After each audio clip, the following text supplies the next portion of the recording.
Welcome to our ECOS Labs, the third edition in the Festival de Música Antigua de Sierra Espuña. We are here in Aledo surrounded by young ensembles and with 3 international promoters to talk about the concert experience from the audience perspective. I am here with David from Anacronia, and I'm Jorge Lozana from Cantoria and ECOS Festival, and we are the responsibles for these ECOS Labs. And I'm also here with 4 young ensembles, Barbarocco from Paris, Entrevescan from Madrid, Flutes and Frets from London, and the Gardeners from Berlin. We are also speaking with 3 promoters from different countries and continents. We are with Oriol Águila from the Festival de Peralada and president of FestClásica, Artur Malke from Al Improviso Festival and vice president of REMA, the European Network for Early Music, and Suzie Blanc from Early Music Vancouver. Thank you for being here. We are discussing about the concert experience. We will be 3 days here speaking about the audiences and what they seek before the concert. Why do they come here? What they feel during this concert experience, and what they remember, what remains after a concert. Today, we will listen to them and we will ask them what the audience seek, what is the audience that they look for, and what we can do, or festivals can do, to attract this audience. Now we will listen to Oriol Águila, and he will tell us what is Festival de Peralada doing, or what can they do to attract new audiences to the concerts. Oriol. Yes, thanks again. A pleasure again. Really, we are in the middle of a big challenge. And I think if COVID had not existed, maybe we would have the same priorities. But COVID has accelerated this problematic that we have with audiences. And it was something that we feel and we see. But after the pandemic, it was a shock. And maybe theater and, of course, pop music, they have recuperated the audience. But classical music, opera is not clear. We have a real opportunity, and also we have a problem because sometimes we have the houses without the people that we need, the people that artists need, and the reason to be for us. About what they expect our audience, Suzie said perfectly before, the atmosphere. A festival is an atmosphere. It's a community. To create a community is the more important thing for a festival. And that is why people come back. And I think this community and this atmosphere unique that each festival we have is the reason to come back. And the people why our audience expect the moment to buy tickets one summer after one summer. And they feel happy, they feel also with criticism. Our role is not just happiness and entertainment. We are this, and especially summer festivals. But our reason to be is also to discover, to put people in situations not always happy, the risk of our productions, the risk of our programs. And all this mixed, almost imperialist, that the people expect from us. There's something beautiful that a lot of people, they decide to be before to see the program. And this loyalty means that they are confident, they know that we have the excellence as the best important thing, but also that we invite people to discover and rediscover, to recuperate our ancient music, and also invest in new compositions. Peralada every summer ask composers to present a new opera and new classical worked with ensembles, with orchestras. And I think it's all this mixed that people expect from us. Thank you, Oriol, very much. That was very interesting. Let's listen to Suzie Leblanc. Thank you, Jorge. You know, it's interesting, Oriol, you really took all the words out of my mouth. It's exactly the same thing that I believe, that people really come for an experience, an emotional or a transformative experience, to forget other things and to dream a little bit and to experience something that might even disturb them, but will make them think and discuss things and think differently. And you know, it's a challenge right now, as you say, but I think that you also mentioned this trust building, the loyalty, and that is something that I think is extremely important. And the first thing is always the quality and the excellence of what you're presenting. If that is there, I think people will be open to discovering things they don't know. They begin to trust that whatever you bring will have this quality, and that even if it's music they don't know anything about and they've never heard it, they will come. They will trust you. And so that is really exciting when that begins to happen.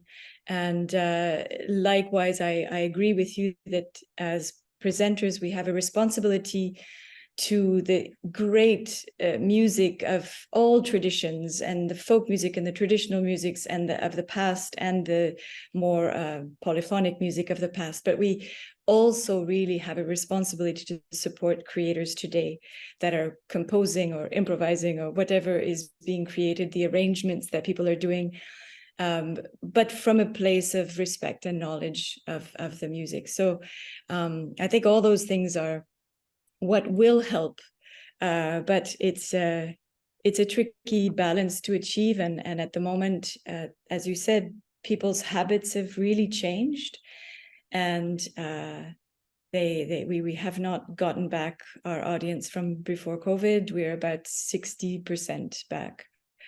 But maybe the missing piece will be discovered in this talk. The missing piece might be the younger people. I certainly hope so. Thank you very much, Suzie. What do you think, Artur, Malke? Yeah, so I told that it's not easy to be the last speaker for such a question. Of course, I absolutely agree with all what was said before. So maybe just add few words or another dimensions of what audience can expect from us as organizers. It's of course very important what it was said, to build some trust, to deliver the quality. I absolutely agree that even the people who very first time come to the concert, they can admire the quality. If we will deliver in something which is not the best, they will know it and they will not come back. But since it's the best what can be, they don't know even how, but they like it and they do really come back. But from this local perspective, which it might be also interesting or important for all of you as ensembles, from the local perspective, but also to appealing to be a part of international festivals. For us and for our audience, we know it's also very important to build some bridges, bridges between this local dimension and the international dimension. So I know that our audience come for our concerts because they know that the international early music market will come to the city, but in the same time we can show that the level of the artists we work with from our country are on the level which may not compete but cooperate with the artists from abroad, but of course not so well known, not so experienced as others, but the quality they have is absolutely the class which might be exported.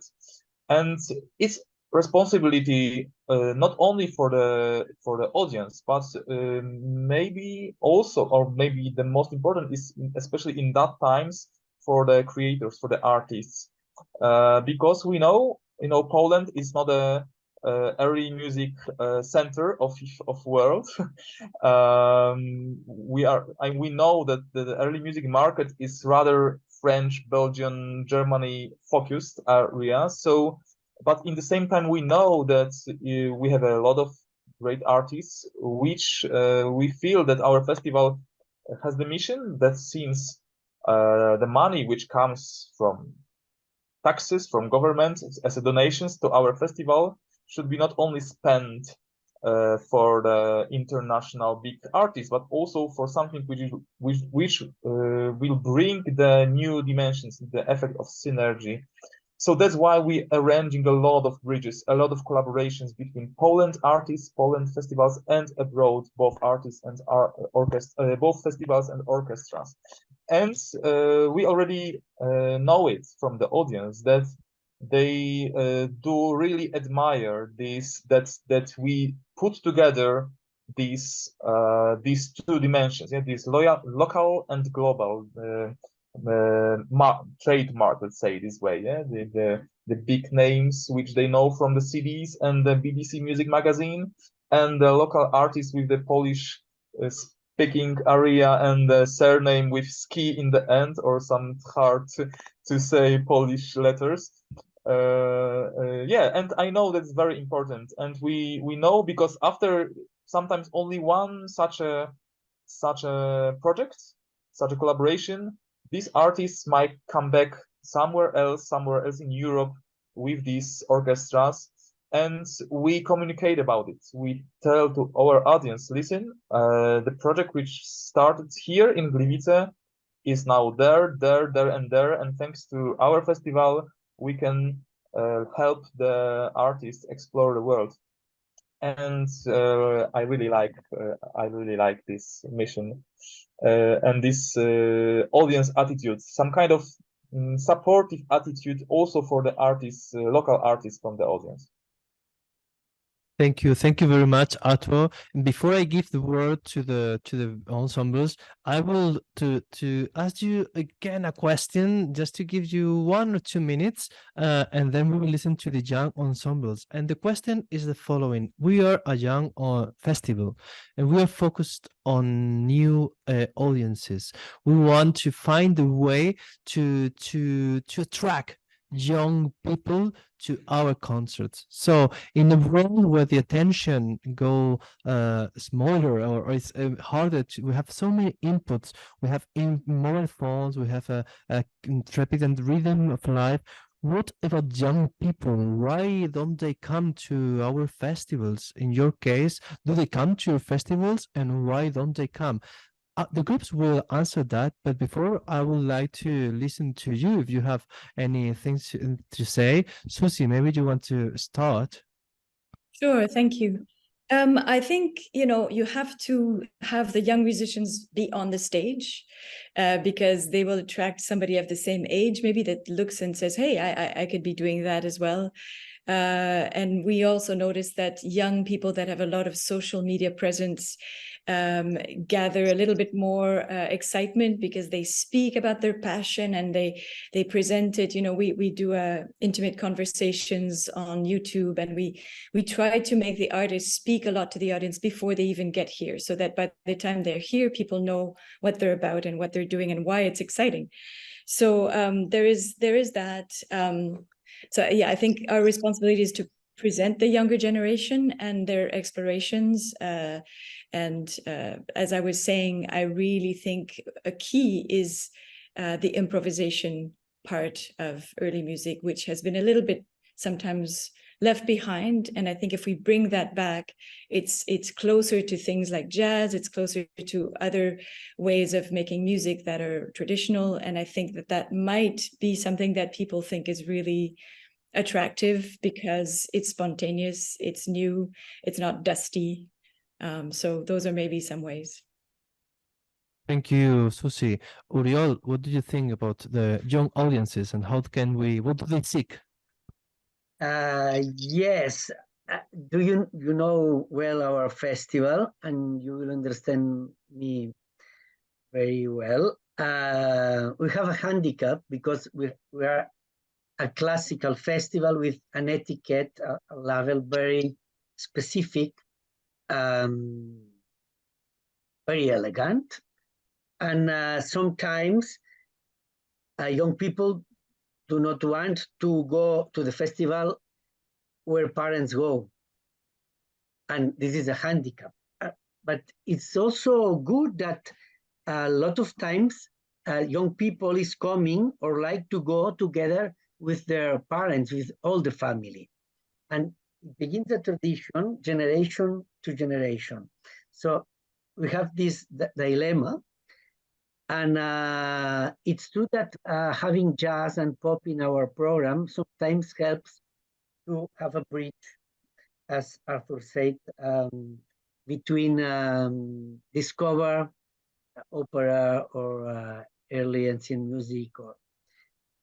And we are working on this to discover the festival spirit, the senses, and especially this risk and creation innovation that we like to share.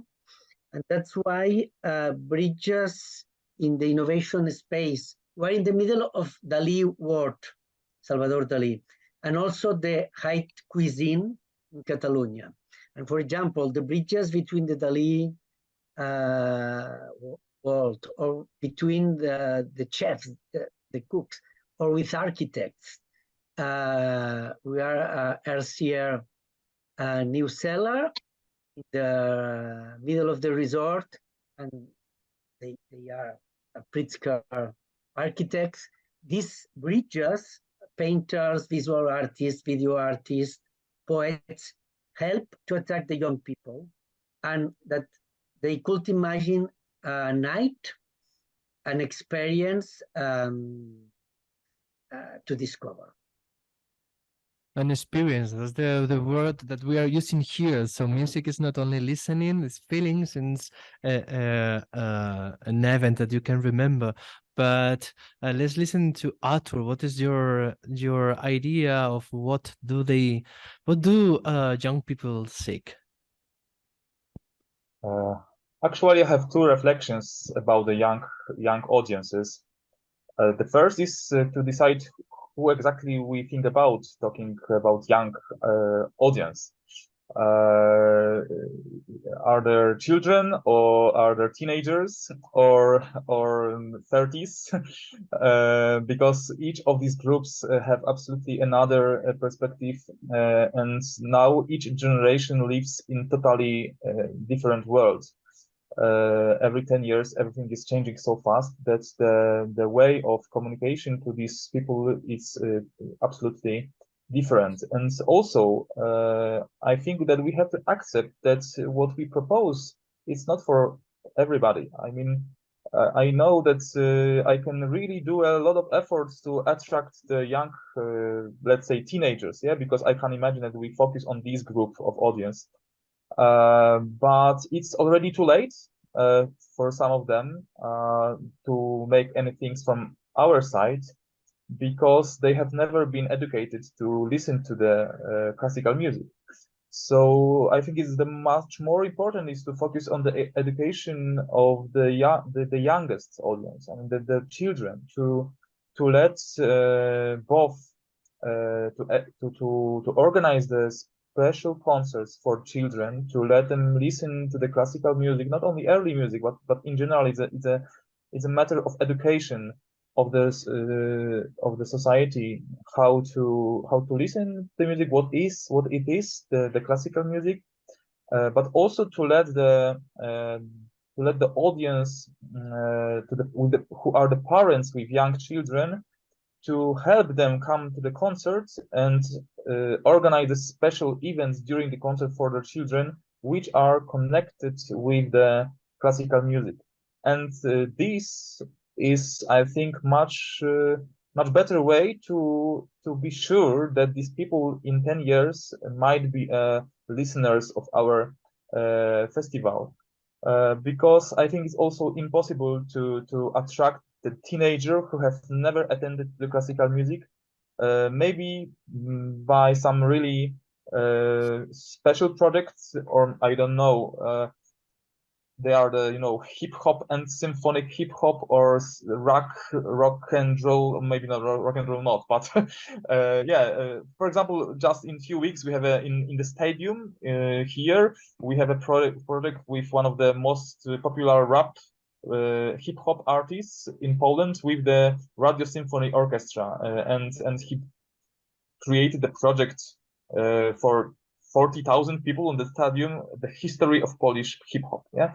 So, okay, I can imagine that this kind of project, maybe few of these 40,000 people will come afterwards to the seat of the Radio Symphony to listen to the concert. But this kind of project are already past, and we are rather sure that they come only for this one special project with these hip artists, and they will not come back to listen to Dvorak or Beethoven. So instead of focusing to attract everybody, it's much better to focus on the education, to build a new audience from the very beginning, to let the youngest people grow with us, and then we don't have to think how to attract them, because they are already with us. Thank you, Artur. That's very interesting. It's a bit far away, but we will not be there for your symphonic and hip hop concert. We have a lot of early music to play here, and here we also do this children concert. We agree with you, or I do, and also we have with David. Actually, is doing a workshop with ensembles, but we have more friends that study music, and they also don't come to the concert. So there's not only a problem for education, there's a problem from my point of view of format and how can we keep them after they came to our concert as a children. So we have young people here. Let's listen to them. We will start with Santiago from the group The Cardinals. So Santiago, in your opinion, why don't they come back, or what do they seek? What's the problem with what do you think? Yeah. Hello. First, thank you for all the information you gave us. I think it's very valuable for us as a young ensemble to keep in mind.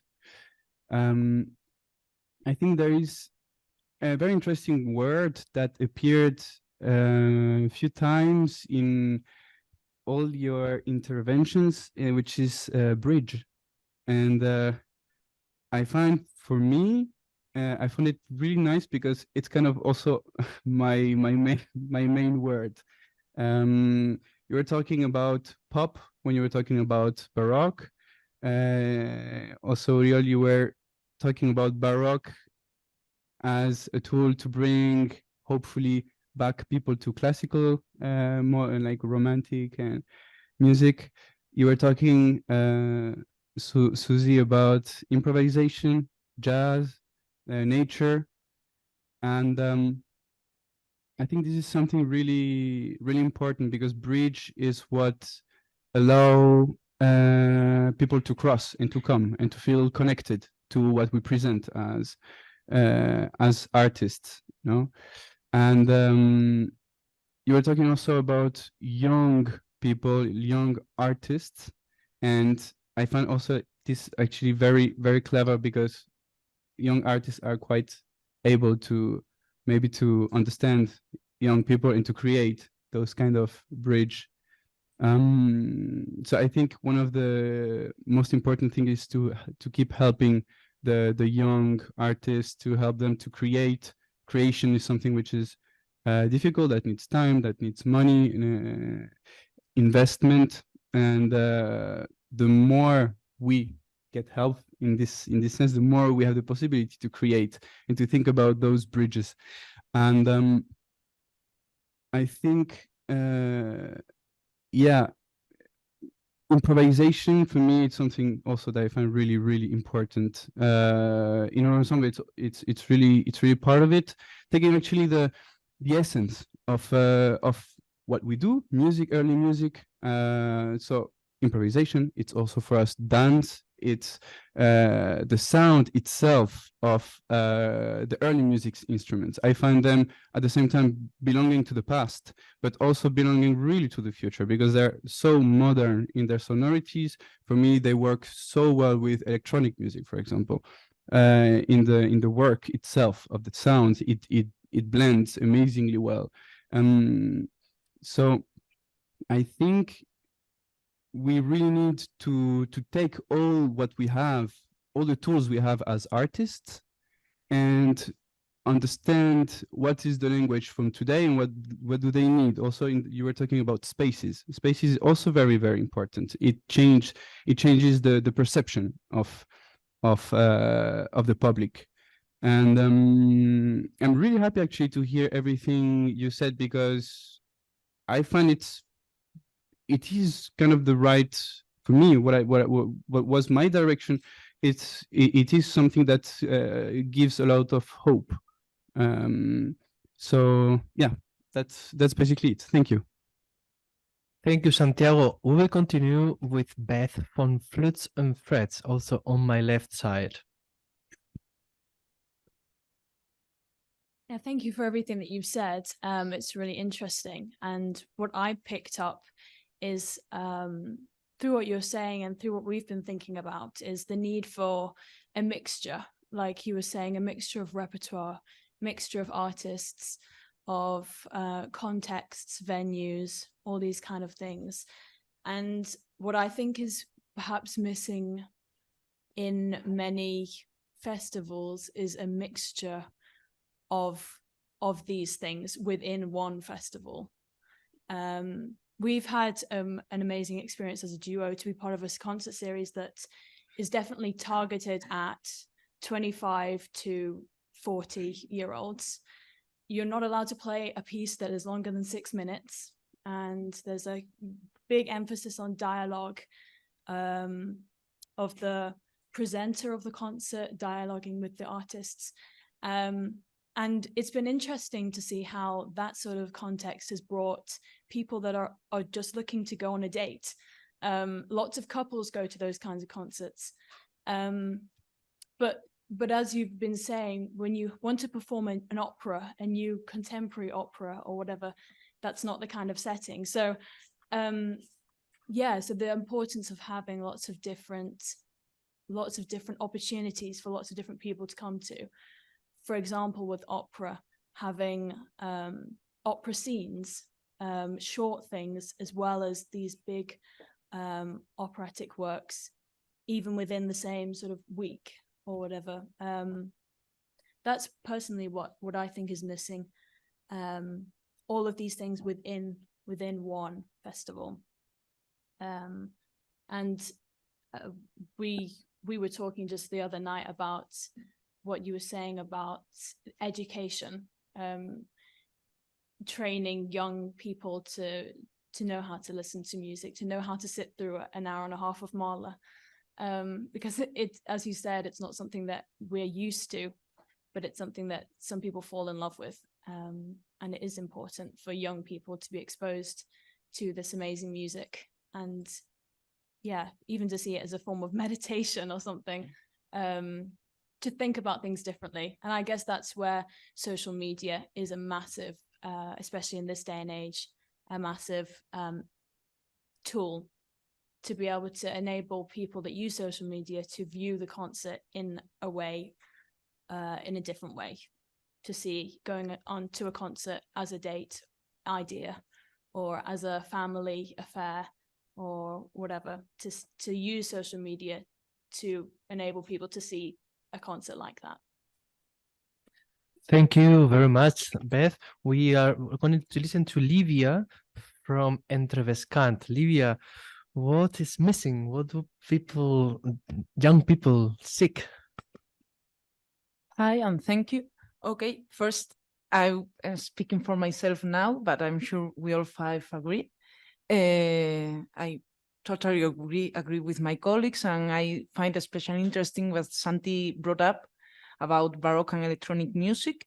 I think hybridization is potentially one of the most productive approaches right now to introduce this music to young audiences in a musical language that they are familiar with. And I also think that it's important to keep in mind that most historical music was created to address needs that are still relevant to humans today. The need to dance, the need to sing, the need to be together. And I believe we have sometimes forgotten that historical music was created to address those social needs. And we present it as it was a picture or something just to be contemplated. So I think bringing that value back to the music would be another very important strategy. And I now talk about what we agreed all together as an ensemble. And we think that something essential that is often overlooked regarding the attendance of young audiences to classical or early music venues has to do with the kind of spaces where this music is showcased and with the way audiences are allowed to occupy those spaces, namely the need to sit and quiet and the lack of body movement. If Baroque music is pop music from 300 years ago, then it's not enough to tell that to people. We should perform it like it is pop music. And maybe we should adapt the concerts to what is a pop music concert now. If the music is to be danced, we should let the audience dance. And I have always felt I'm a Baroque violinist before playing medieval music, and I've always felt a bit absurd when I listen to, for example, a Chacona, and I'm sitting in an auditory, and it's not really, it's my favorite music, but it's not that complex. There's no need to sit there for 8 minutes doing nothing but listening. So I think that's something we should break, and I think at the end is part of recovering that intentional purpose I was talking about and breaking what Suzie, you said that the concert format is actually a 19th century invention. So it's kind of, and it's funny because we are all here historically informed performers, but then we don't perform in historically informed situations. So that will be it. And also, I think you all mentioned this, the communication strategies and the use of social media and the showcase of young artists and, well, looking for ways to communicate with young audiences that are closer and familiar for them. So I think that would be it for us. Thank you. Thank you very much. We will listen now to Nico from Duo Barbarocco. Hello. So, well, many interesting things have been said. So we're going to try to add a little plus to all these things. So I really agree with what has been said regarding mixing, bringing another spirit into the Baroque music festivals and Renaissance and medieval, like in the terms of aesthetics, for instance, trying to bring different codes, like in the way in the interactions with the public, and as well in the, I mean, playing in different places as well, like unusual spaces, like I don't know, bringing the festival a bit outside the typical concert hall, for instance. I don't know, bars, bringing it to schools, making a pedagogical children concerts and things like that. I think that will help bring young people, and for more adult young people, like between 20, 40, it will be interesting as well to create links through topics that are not always brought on the table in Baroque music. It's not our job to do politics, but sometimes it's a bit, some things are connected. And I think if we'll talk a bit more about climate change and topics like immigration and fighting and discrimination, things like that, which sound very general and out of place, but bringing a little bit of that into the festivals, I think it will help a lot, making people more interested in this music, which can also bring this kind of messages. And this reunites with the thing that has been said about how we as musicians play the music on stage, how we treat with the audience, and yeah, so things like that. Thank you very much. Thank you very much to these four musicians and their colleagues that are also here writing and giving ideas.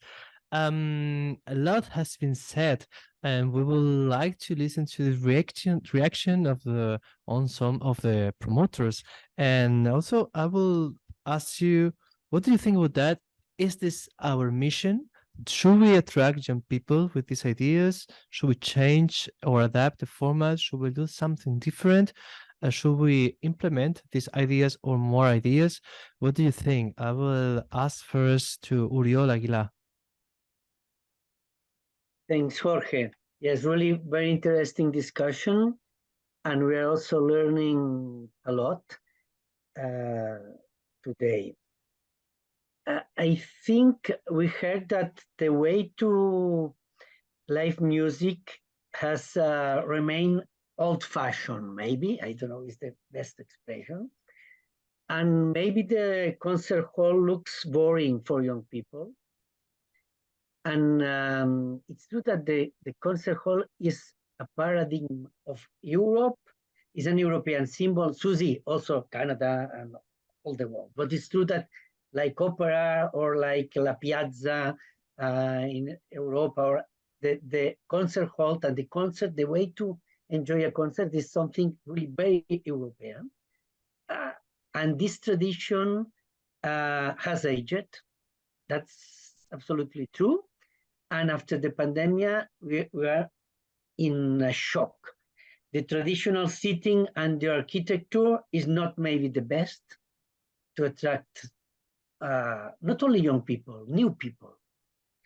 And that's why standing players with ensembles and orchestras to play not only on stage, in all the house, in all the auditorium, to give a surprise to the audience, to the audience. We need to change the language. That's why the bridges, again, the combination between Baroque and early ancient music and with dance has been really successful to attract young people. And we have some experience in these bridges, and dance and ancient music is something that works and is giving us a really good experience. And we need, for this connection, no borders, no barriers, you said before, and a new way of approaching, not more a star system or in the opera, the divas. This has changed. We need to change this to attract the new audience. And it's true that us as people who program a season, a festival, we don't have to be comfortable. We have to question. And in this direction, we have too much prejudices, maybe. And we have to try every day.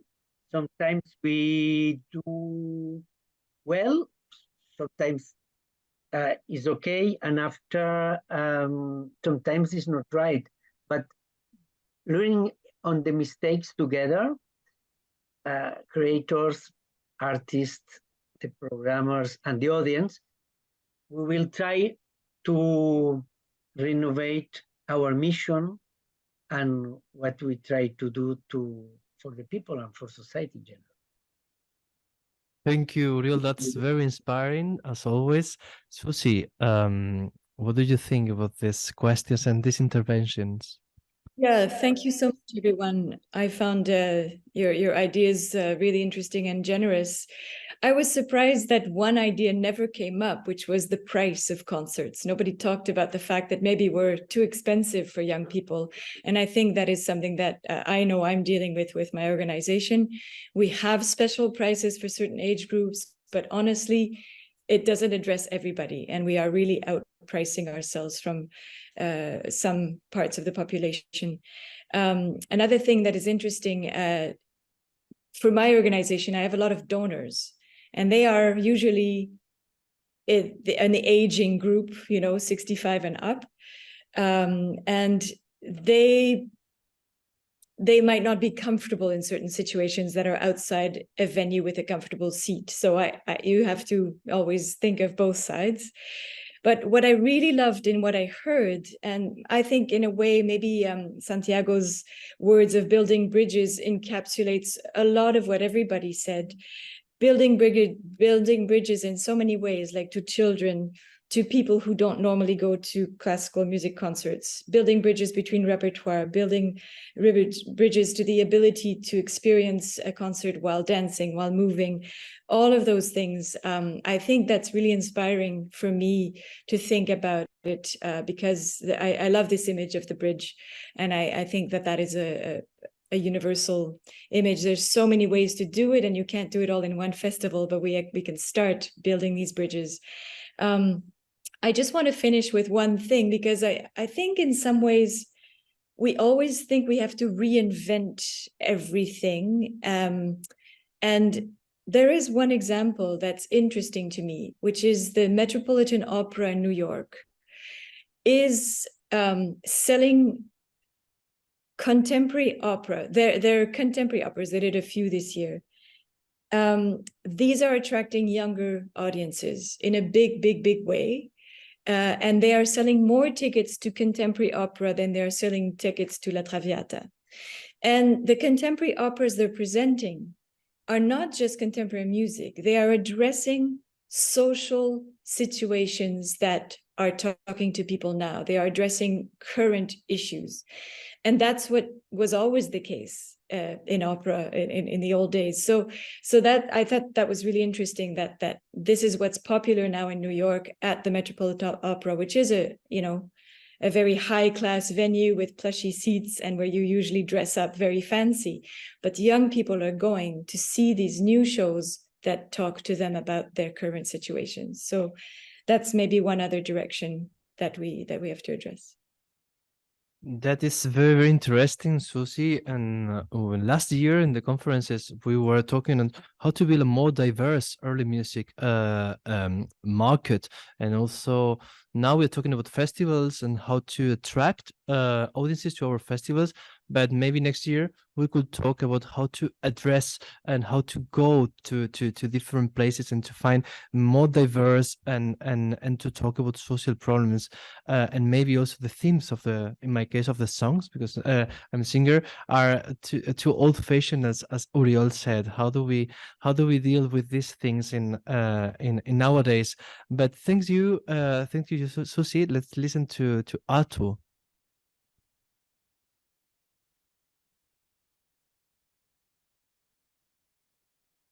Yeah, again, thank you to all of you for your inspirational speeches as well.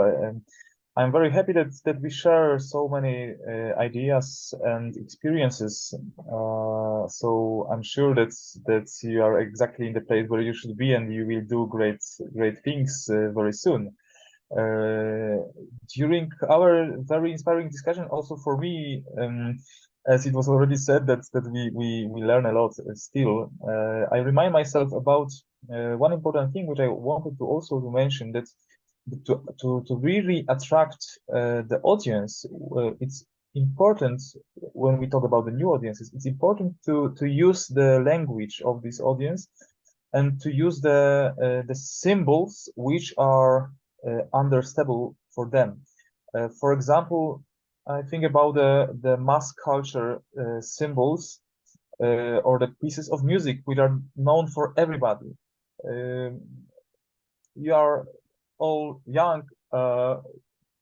maybe a little younger than me, but I still remember the mobile phones with not smartphones, which the non-polyphonic ringtones. Yeah, but thanks to these mobile phones, everybody known some very popular classical pieces of music. So I think audience like the music they know.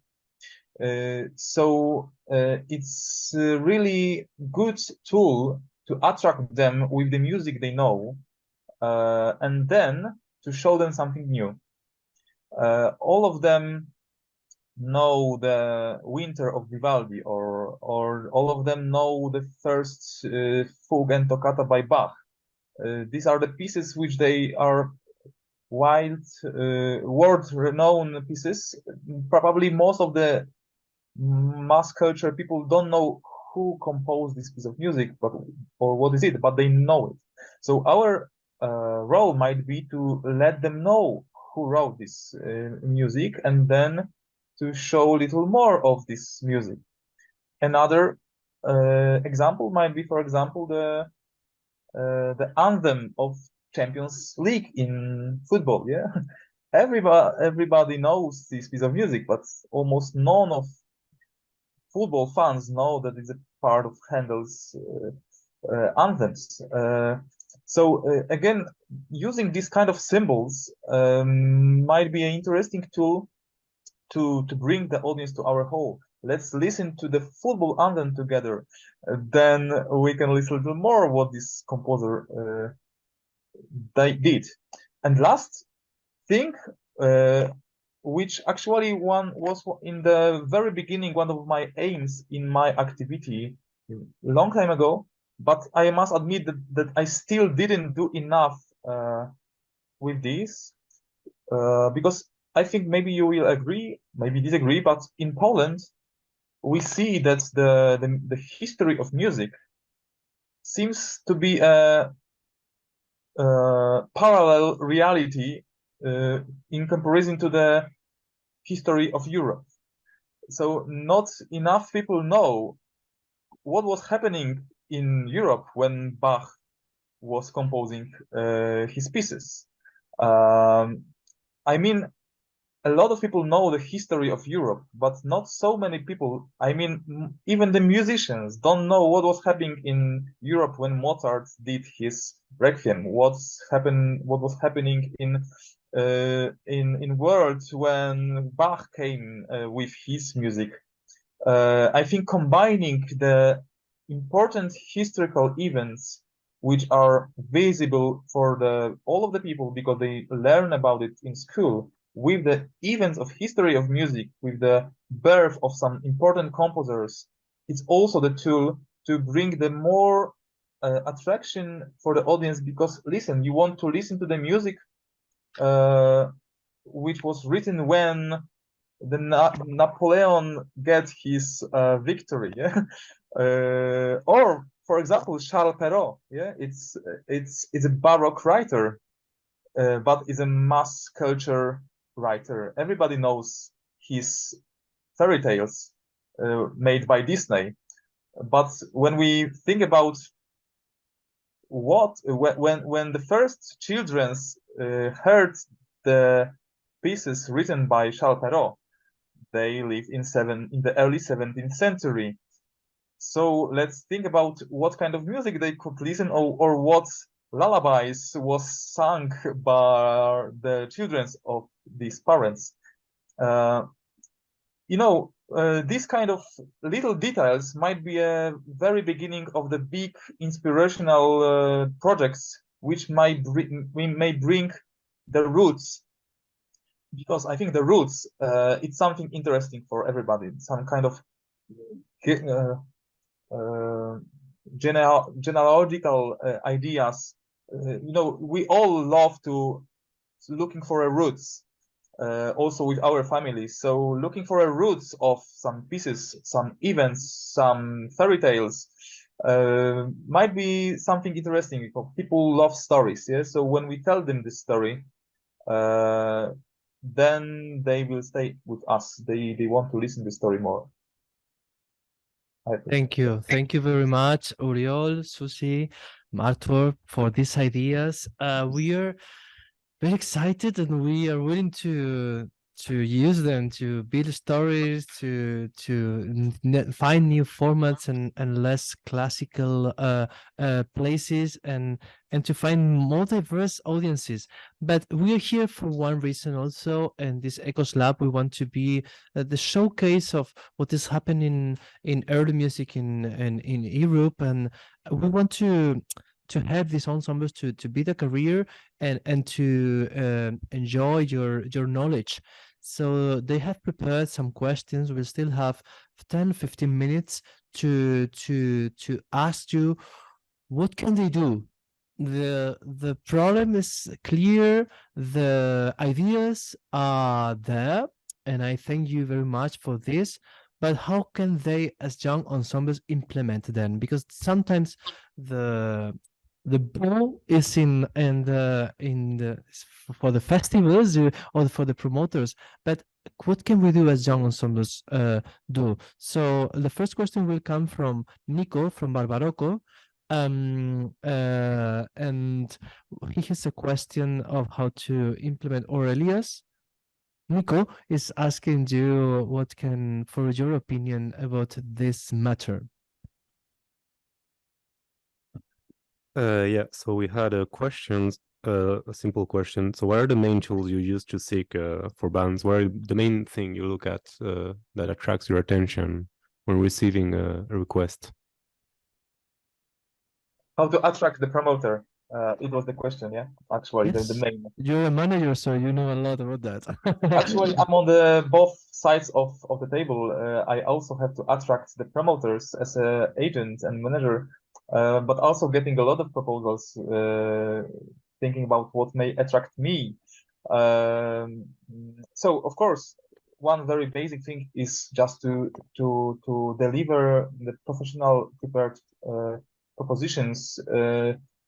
I think not only about nice graphic design, of course, basic things which you already know, to make it as simple as possible, not to look for important information as audio, video, and most important things about the ensemble artist, him or them or herself. But the core is the content, yeah, and the content is the story.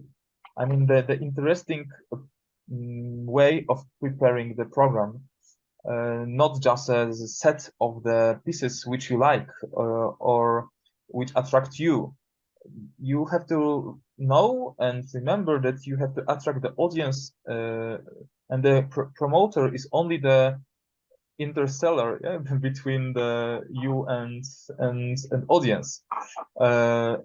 He is the decision maker, of course, but he thinks not about himself, but rather the audience he has behind him. And usually the audience wants to listen to the stories, and the stories are prepared with the interesting details of the history of music of the composers and the unique mixture of this. So as early music ensembles and historically informed performing artists, we all have to really dive into the information about the music you want to show, and try to mixture the program, the repertoires, the way they cross each other in the unique way, yeah.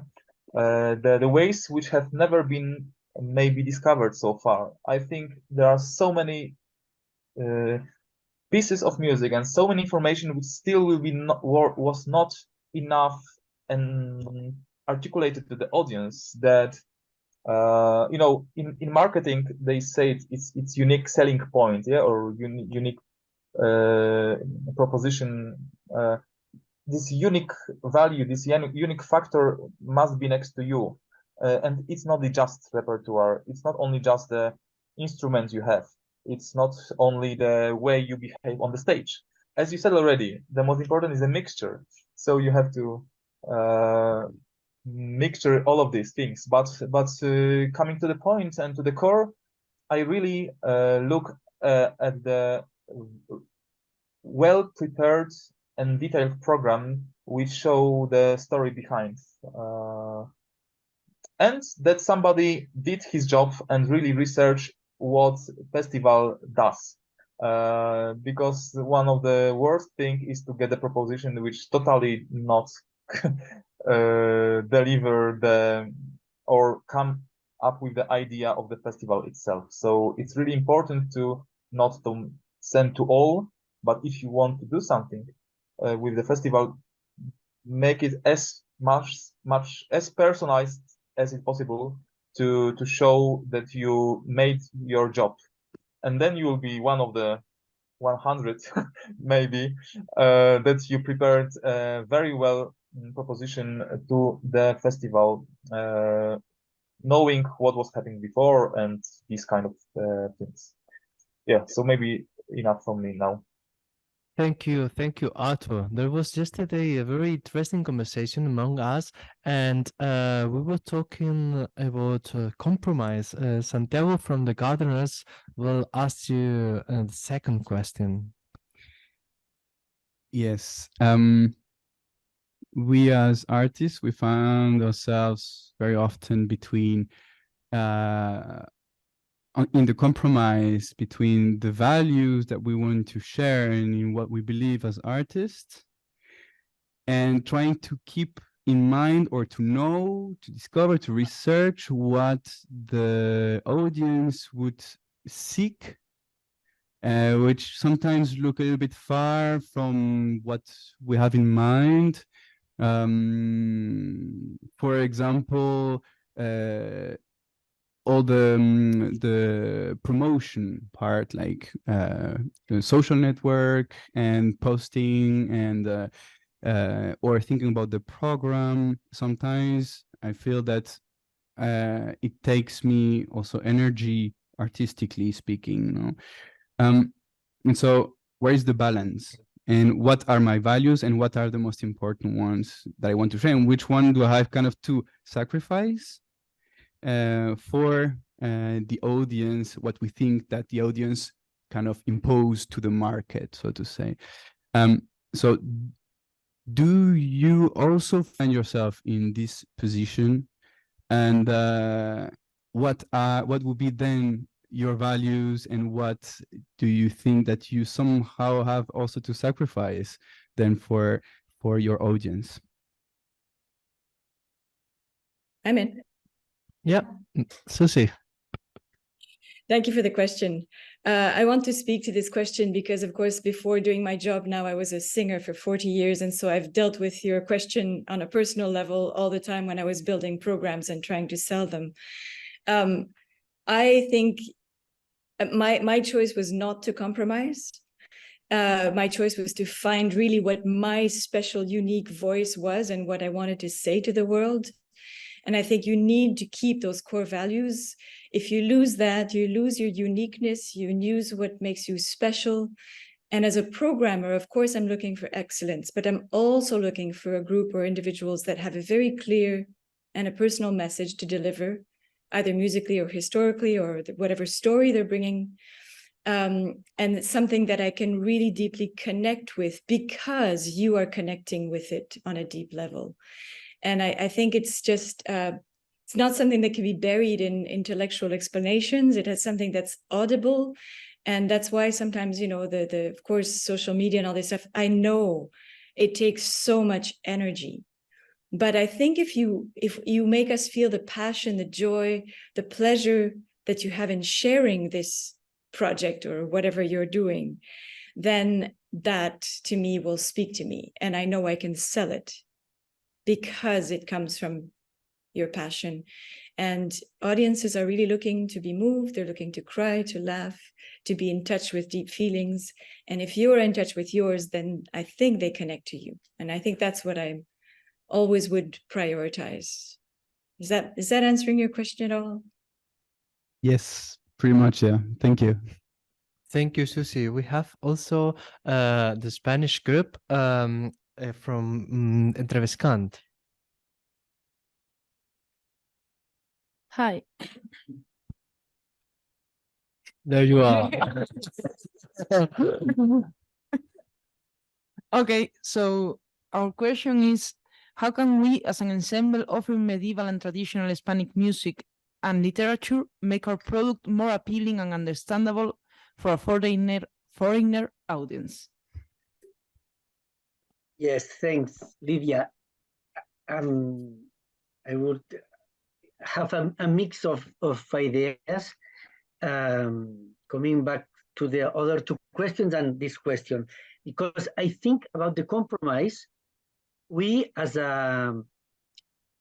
people who do the programs, we have to give opportunities. An artist, connecting the first question at the beginning, you are essential part on the public loyalty. And a programmer must give diverse opportunities to an artist or an ensembler to establish links. That's why we invite regularly to different ensembles and singles and choreographers and dancers new invitations to our festival, because this build together the bridges that we spoke and the brand that the audience expect from us. And it's important not invite 1 year gardeners, the other Barbarocco, and no. For us, almost is our opinion. We have to be very to work together with ensembles and artists.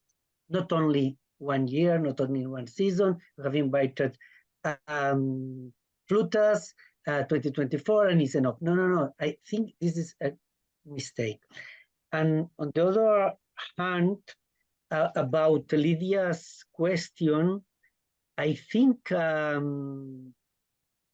ancient music, medieval music, now is almost for our experience, is very cool. Sorry for the expression, but sorry for my English expression. And I think is a treasure that you have. And Artur spoke about the knowledge and to go to the roots that we have as a community, as a society, as a whole. And our personality, our traditions, our peculiarities, as a Spanish in this case, music, I think is something that is very attractive. And I think it's very international, very global. And there are communities that love the Central Europe early ancient music, and they are happy to be invited to discover the Spanish medieval music. And also there are groups specific, also travel agencies with people in Spanish who say melómanos, with people that love music, to be invited to know your vision, your ideas. So I think in this moment, the connection with tradition and modernity is something that people expect from us. Thank you very much, Oriol. We still have some minutes, and we'll listen to the last question of the session. Is from Beth from Flutes and Frets. So our question was, how do you sell a program of music that isn't related to a specific theme or a story? Or is that not really an option nowadays? Does it have to have a theme? Does it have to have a story for it to be relevant to a promoter? Who wants to speak from the promoters? I can maybe briefly, in connection with what I said before. The question is, what was the reason that you have this kind of music with you? I mean, usually the ensembles starting to work on some specific repertoire is because of something happened, or they discovery their interest in something, they did some research, and there is always some story behind.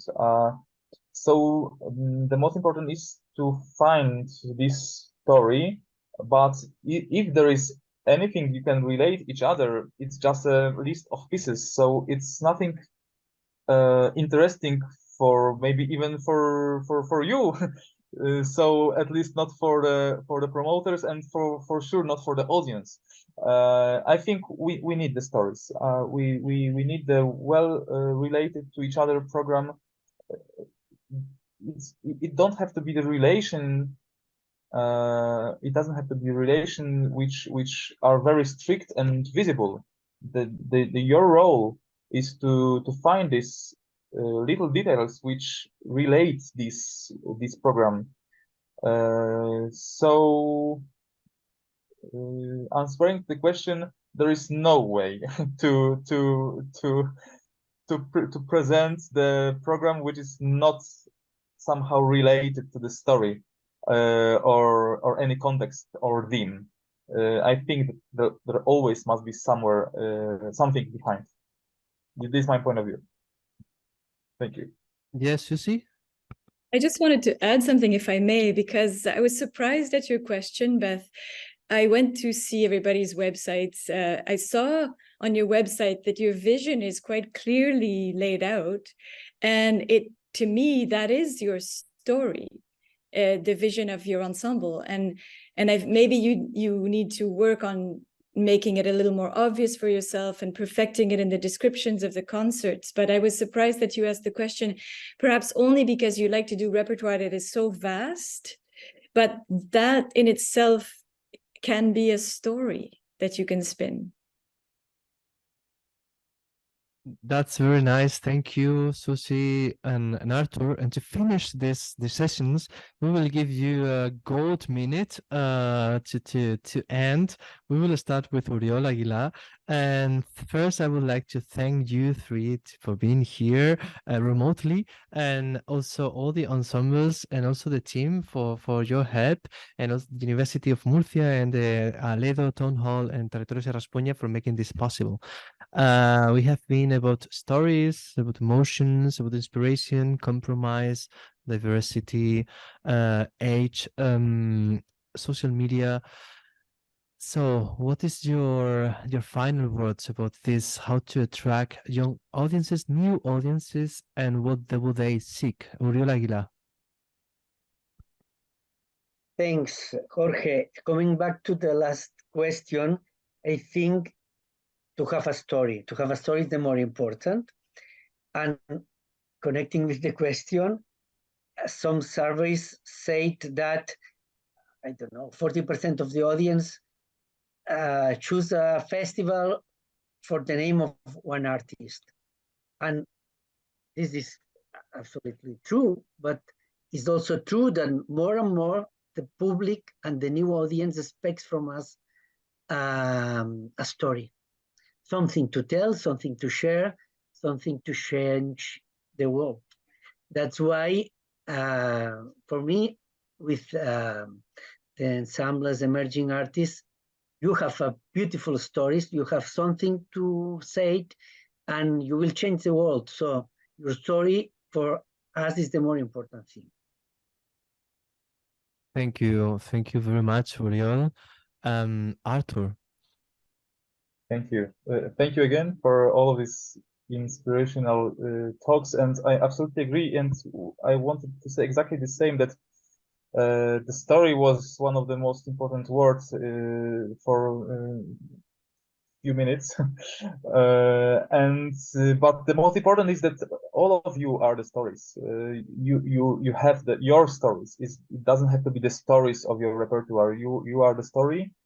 And as Suzie already told, the identity is the most important thing you have to for your audience. So as soon as you will start to be somebody else to attract your audience, you will start to finish. Actually, you have to keep your identity, keep your values, and find an audience which share your values. You don't have to be for everybody. you should be yourself, because only then you can really have the relation with the audience, with the promoters, not to behave to be somebody or something else than you propose or you are. Yeah, so you are the story and you have your own identity, so just follow it. Thank you, Artur. Suzie? Yes, I can't agree more with everything that's been said already. And I have personal experience to prove it, because for many years in my career, I tried to be like every other soprano, and I tried to be perfect with early music repertoire and to get better and better.